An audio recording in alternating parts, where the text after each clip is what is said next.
Olá, o assunto desta videoaula é polaridade e para compreendê-la bem precisamos ver também o conceito de eletronegatividade. Então vamos começar entendendo que eletronegatividade é uma propriedade periódica, ou seja, existe uma relação entre o sentido crescente dos valores de eletronegatividade dos elementos químicos e as posições de seus símbolos na tabela periódica, grupo e período. A eletronegatividade é a capacidade que o átomo tem, mais especificamente que o núcleo do átomo tem, de atrair para si os elétrons compartilhados com outro átomo, com o qual estabelece uma ligação covalente. Na tabela periódica, levando-se em conta os elementos de um mesmo grupo, a eletronegatividade aumenta de baixo para cima, porque de baixo para cima os elementos têm menos camadas ou níveis eletrônicos, o que deixa seus núcleos mais expostos e, portanto, com maior poder de atração pelos elétrons.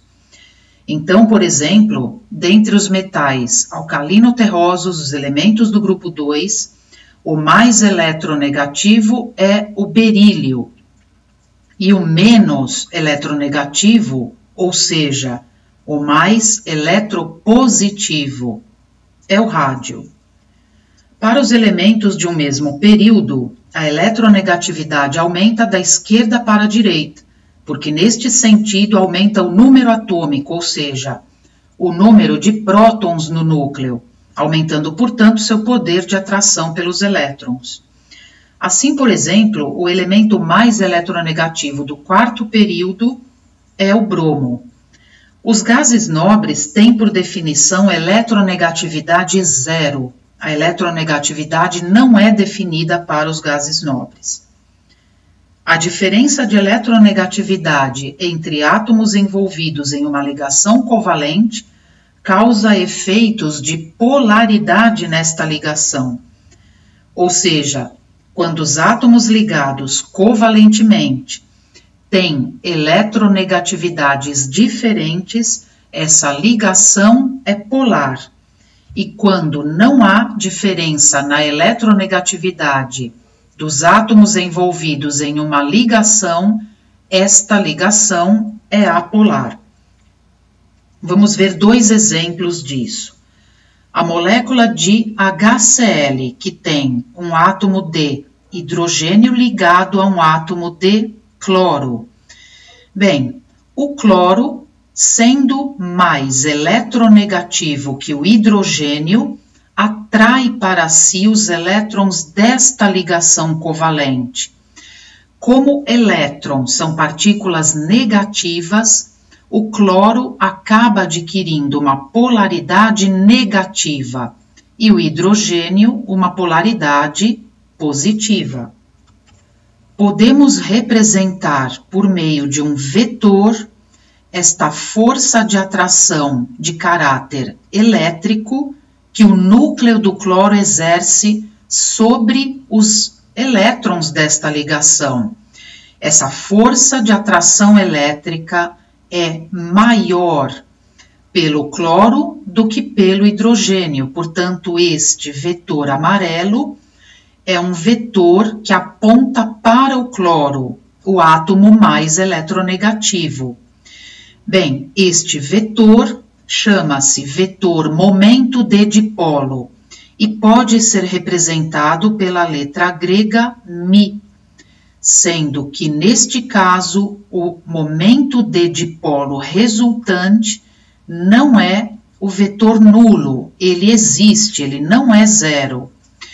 Bem, mas falando especificamente sobre a ligação covalente, como existe diferença de eletronegatividade entre os átomos que a estabelecem, essa ligação é uma ligação covalente polar.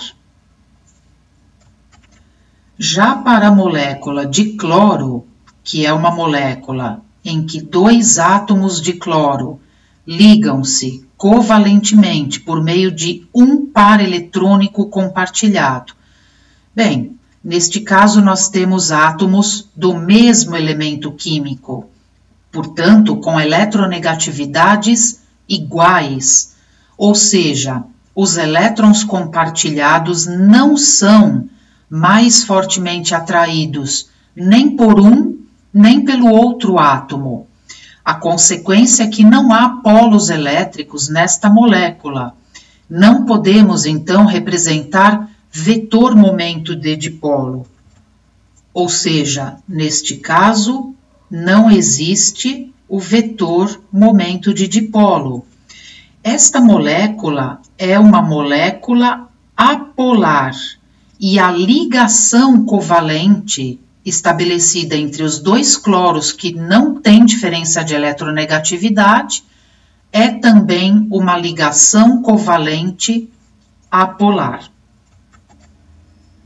Também podemos comparar as eletronegatividades entre os elementos químicos por meio de uma escala numérica arbitrária, que vai de 0 a 4, sendo que os gases nobres têm eletronegatividade 0, e o elemento mais eletronegativo de todos, o flúor, tem o maior valor numérico atribuído nessa escala, que vai de 0 para os gases nobres até 4 para o elemento flúor, o mais eletronegativo de todos. E os demais elementos químicos têm outros valores de eletronegatividades compreendidos entre este limite mínimo e máximo. Esta escala serve, por exemplo, para determinarmos o quanto um composto tem de caráter iônico e o quanto ele tem de caráter covalente, ou seja, o tipo da ligação química existente em um composto relaciona-se com a diferença de eletronegatividade entre seus átomos constituintes. Quando essa diferença é menor ou igual a 1,6, a ligação é predominantemente covalente. E quando essa diferença é maior ou igual a 1,7, a ligação é predominantemente iônica. Vamos ver dois exemplos disso. Vemos aqui a molécula de HCl. Bem, a eletronegatividade atribuída ao átomo de hidrogênio na escala arbitrária de 0 a 4 é 2,2. A eletronegatividade do cloro tem o valor 3. A diferença entre 3 e 2,2 é 0,8. Com esta diferença de valores de eletronegatividade, nós temos então que a ligação entre o H e o Cl é uma ligação predominantemente covalente. Já no caso do NaCl, a eletronegatividade do sódio é 0,9 e a do cloro é 3. A diferença entre estes valores numéricos é 2,1. E com este valor, temos que a ligação entre o sódio e o cloro é predominantemente uma ligação iônica. Agora, vamos ver o que aprendemos até aqui na determinação da polaridade de um composto, não mais da ligação em si, mas do composto como um todo. Dizemos que uma molécula é polar quando a soma dos vetores momento de dipolo é diferente de 0, a soma de todos os vetores momento de dipolo. E dizemos que uma molécula é apolar quando o momento de dipolo da molécula, ou seja, a soma vetorial de todos os momentos de dipolo, é igual a 0. Vamos ver alguns exemplos. Primeiro, a molécula de cloro que nós já vimos. Tem 2 átomos de cloro ligados covalentemente um ao outro por meio de uma ligação covalente simples. Vimos também que, não havendo diferença de eletronegatividade entre os átomos, a molécula é polar. A polaridade da molécula, é apolar. Não existe diferença de eletronegatividade, não existem polos elétricos, não existe vetor momento de dipolo. A consequência é que a molécula como um todo é uma molécula apolar. Não existe o vetor momento de dipolo.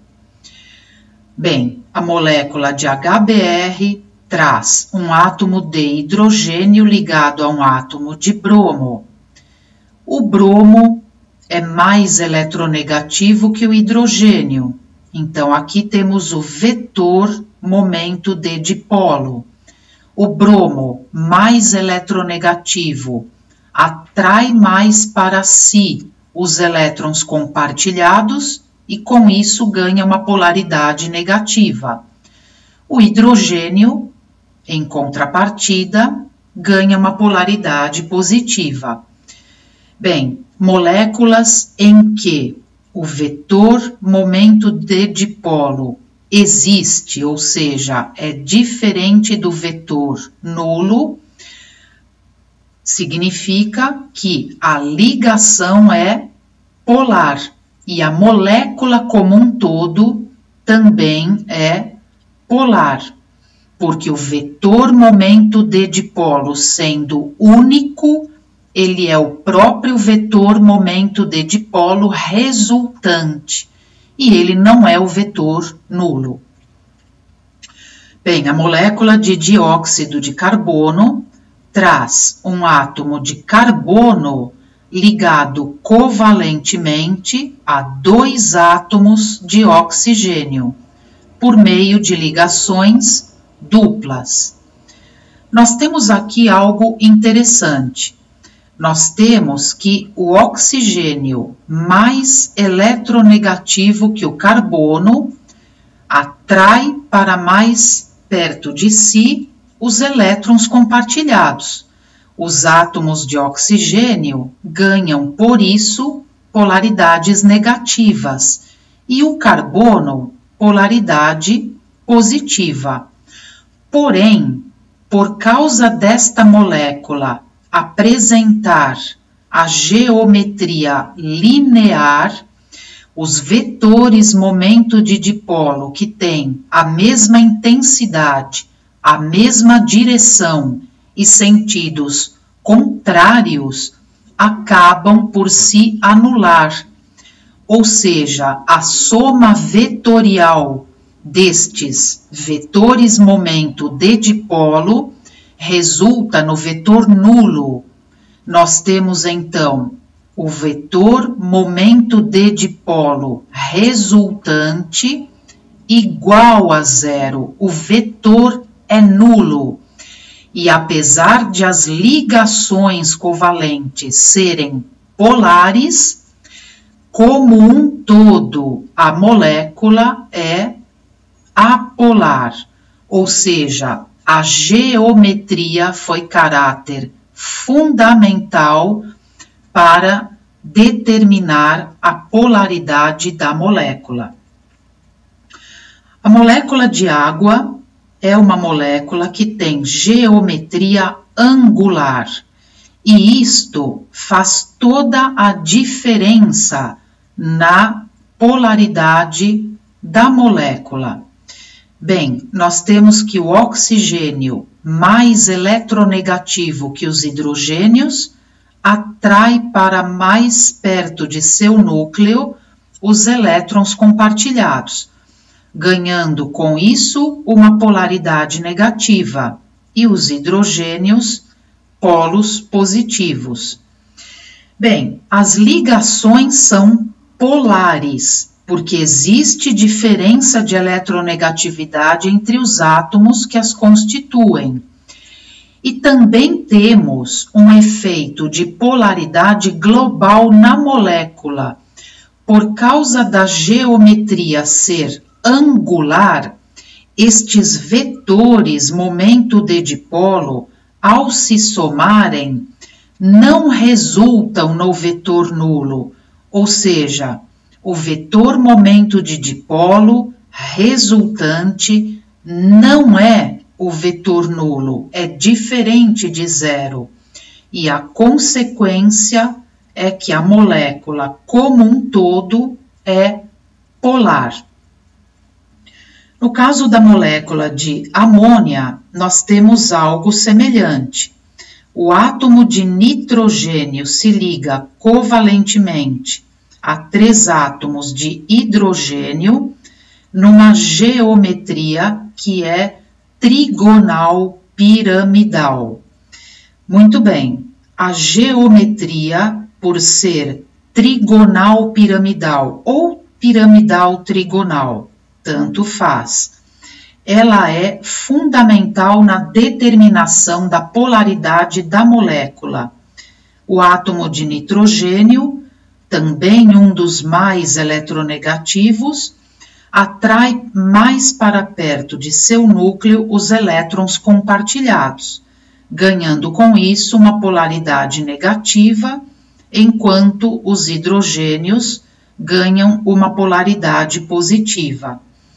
Como há diferença de eletronegatividade na ligação, as ligações são polares e a soma vetorial destes 3 vetores momento de dipolo também não é o vetor nulo. O vetor momento de dipolo resultante não sendo nulo, isto causa um efeito na molécula. Esta molécula é polar. Bem, eu fico por aqui. Muito obrigada e até mais.